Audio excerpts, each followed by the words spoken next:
اعوذ باللہ من الشیطان الرجیم بسم اللہ الرحمن الرحیم۔ ڈیئر اسٹوڈنٹس، امید ہے آپ سب خیریت سے ہوں گے۔ آج ہم کلاس 10 کے ٹاپک ریسپائریٹری ڈس آرڈرز میں استما کو پڑھنے جا رہے ہیں۔ استما کو اردو میں دمہ کہتے ہیں۔ It is the inflammation swelling in the air passage way, bronchi and bronchioles۔ تو استما بیسیکلی ہوا کی نالی کی انفیکشن ہے۔ اس میں برونکائی اور برونکیولز میں انفلیمیشن ہوتی ہے، سویلنگ ہوتی ہے۔ برونکائی اور برونکیول جو ہے وہ سوج جاتے ہیں، اس میں سوجن آ جاتی ہے، اس میں ورم آ جاتی ہے، تو اس کنڈیشن کو استما کہتے ہیں۔ ان استما the walls of bronchi and bronchioles swell and their inner passage is reduced۔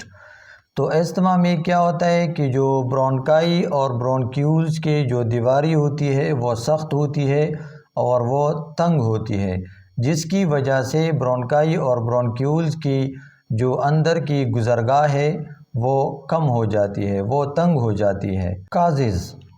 Causes کہتے ہیں وجوہات کو کہ استما کی وجوہات کیا ہے۔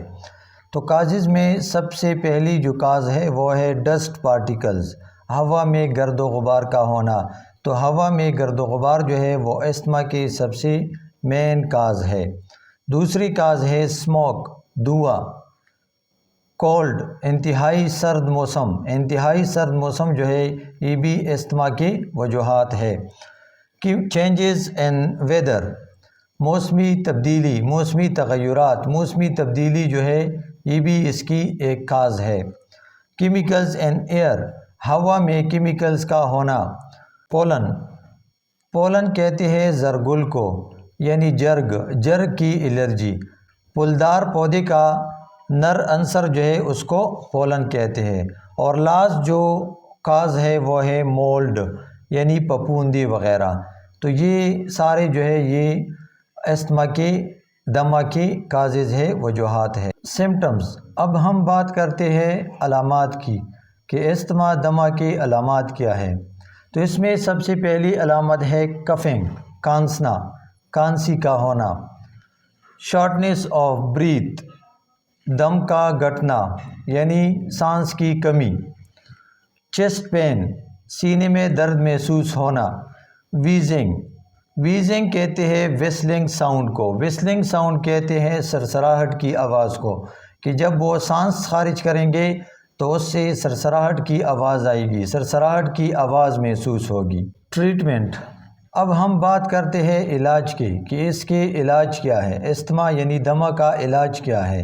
تو اس میں سب سے پہلی ٹریٹمنٹ جو ہے وہ ہے اینٹی بایوٹکس، کہ آپ نے اینٹی بایوٹکس کو یوز کرنا ہوتا ہے۔ اینٹی بایوٹک کے ساتھ ساتھ کف سیرپ بھی یوز کرنا ہوتا ہے، کانسی کا شربت بھی یوز کرنا ہوتا ہے۔ اگر اس کا مسئلہ جو ہے وہ زیادہ ہو تو اس کے لیے برونکو ڈائلیٹر استعمال کرنا ہوتا ہے۔ برونکو ڈائلیٹر جو ہے وہ ان دا فارم آف انہیلر آتا ہے، انہیلر کی صورت میں ہوگا۔ تو وہ کیا کرتے ہیں کہ جو استما کے دمہ کے مریض ہوتے ہیں وہ اس طرح منہ میں اسپرے کریں گے، تو یہ برونکو ڈائلیٹر یا انہیلر جو ہے اس میں کیمیکلز موجود ہوتے ہیں جو کیا کرتے ہیں، جو ہوا کی نالی یعنی برونکائی اور برونکیولز میں جو ٹائٹ پن آتا ہے، جو اس میں تنگی آتی ہے، اس کو ڈائلیٹ کرتے ہیں، اس کو کھولتے ہیں، تو اس کو سانس لینے کی جو تکلیف ہوتی ہے وہ کم ہوتی ہے۔ اسی کے ساتھ آج کا لیکچر اختتام پذیر ہو گیا۔ نیکسٹ ٹاپک کو نیکسٹ ویڈیو میں ڈسکس کریں گے۔ اسی کے ساتھ اجازت چاہتا ہوں۔ اللہ حافظ۔